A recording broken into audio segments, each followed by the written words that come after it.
News. అందరికీ నమస్కారం అండి. నా పేరు ఏవి Ramana, circle inspector of police Venkatagiri. ఈరోజు ప్రింట్ అండ్ ఎలక్ట్రానిక్ మీడియా ద్వారాగా మన వెంకటగిరి సర్కిల్ పరిధిలో ఉన్నటువంటి అందరికి కూడా విజ్ఞప్తి చేస్తూ ఉన్నాం. రాష్ట్ర ప్రభుత్వం ప్రతిష్టాత్మకంగా శక్తి యాప్ని ఇంట్రడ్యూస్ చేయడం జరిగింది.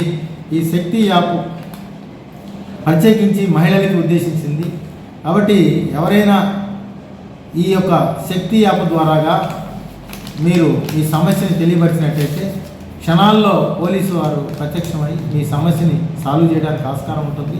అలాగే పోకిరీల బారి నుంచి మిమ్మల్ని తప్పించడానికి ఆస్కారం ఉంటుంది. కాబట్టి ప్రతి ఒక్కరూ కూడా, ప్రతి మహిళ అందరూ కూడా ఈ యొక్క శక్తి యాప్ని మన ప్లే స్టోర్లో ఉంటుంది. ఈ ప్లే స్టోర్లో ఉన్నటువంటి శక్తి యాప్ని మీరు డౌన్లోడ్ చేసుకొని మీ యొక్క వివరాలను అందులో పొందుపరిచి అవసరమైనటువంటి ఆపద సమయంలో ఈ శక్తి యాప్ ద్వారాగా మీ సమస్యని తెలియపరిచినట్టయితే క్షణాల్లో పోలీసు వారు మీ యొక్క సమస్యని తీరుస్తారని చెప్పేసి ఈ సందర్భంగా ఈ అవకాశాన్ని వినియోగించుకోవాల్సిందిగా తెలియపరుస్తూ సెలవు తీసుకుంటాను. Thank you.